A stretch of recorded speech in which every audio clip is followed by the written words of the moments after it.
అమ్మని మించిన అందం ఈ ప్రపంచంలో ఎక్కడ ఉండదు. అది నా స్క్రీన్ మీద నేను చూపించబోతున్నాను అనిత గారి రూపంలో. Thank you so much ma'am. మీరు ఈరోజు షూట్ ఉండి రాలేకపోయారు. Thank you. And next hero friends క్యారెక్టర్లు ఇద్దరున్నారు.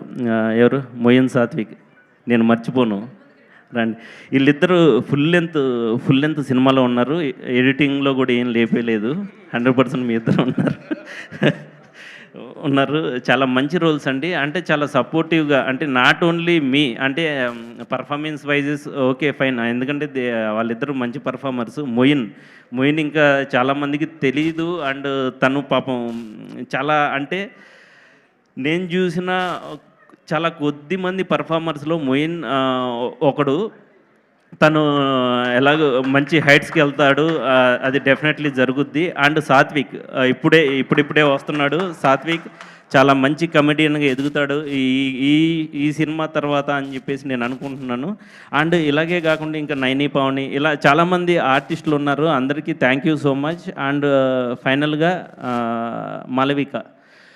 మాలవిక ఈ సినిమాలోకి నేను తీసుకోవటం, అంటే యాక్చువల్లీ నాకు ఫస్ట్ 3-4 డేస్ తర్వాత 5th డే షూట్లోనే ఎప్పుడో నాకు అర్థమైపోయింది ఇది తిను పర్ఫెక్ట్ చాయిస్ అని చెప్పేసి. అండ్ ఈ సినిమాలో నాకు, అంటే ఈ సినిమా ద్వారా జరిగింది ఏంటంటే, ముగ్గురు పిల్లలు అండి. అంటే యాక్చువల్లీ నాకు బాబు పుట్టాడు. వాడితో పాటు వీళ్ళిద్దరిని కూడా నా పిల్లల్లాగే, అంటే పిల్లలంటే అలాగే ప్రేమించాను నేను వీళ్ళిద్దరిని. లైక్ దే ఆర్ మై, అంటే వాడిని ఎంత ఇష్టపడుతున్నానో, వాడిని ఎంత ప్రేమించానో, వీళ్ళిద్దరిని అలాగే చూసుకుంటూ ఉన్నాను. మాలవిక చాలా, అంటే జో చూసాము. జో తర్వాత చాలామంది ఫ్యాన్స్ అయ్యారు.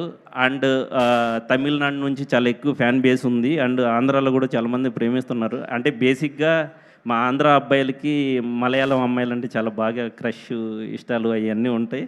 బట్ ఈ సినిమా తర్వాత చాలా పెద్ద స్టార్ హీరోయిన్ అవుతుంది అని చెప్పేసి నేను ఎక్స్పెక్ట్ చేస్తున్నాను. ఎందుకు అంటే ఆ అమ్మాయి క్యారెక్టర్ అండ్ తన పర్ఫార్మెన్స్ చాలా బ్యూటిఫుల్గా ఉంది.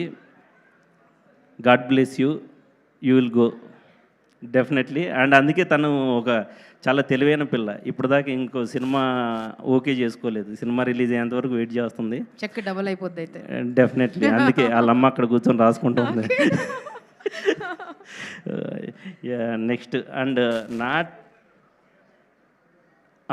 సారీ, ఇంకో 2-3 ఉన్నాయి, అవి మాట్లాడిన తర్వాత. ఒకటి హరీష్ శంకర్ గారు అండి. హరీష్ శంకర్ గారి గురించి, పాపం ఆయనకి హెల్త్ బాగాలేదు, రాలేకపోయారు.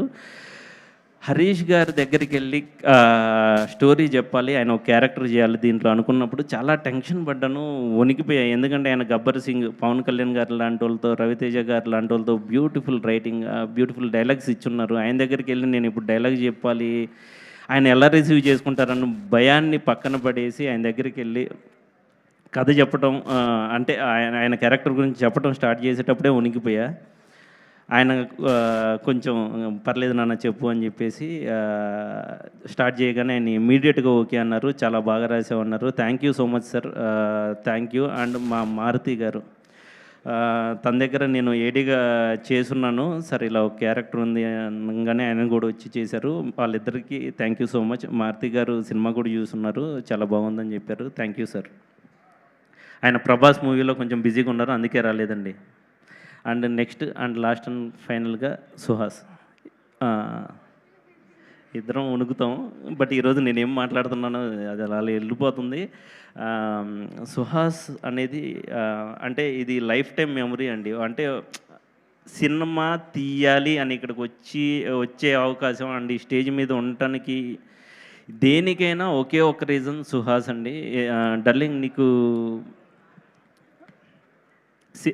నేను మంచి సినిమా తీశాను, సినిమా రూపంలో నువ్వు ఇచ్చిన దానికి నేను రుణం తీర్చుకుంటాను, ఇంకా తీర్చుకుంటూనే ఉంటాను. నీకోసం ఎన్ని కథలైనా రాసుకుంటూనే ఉంటాను.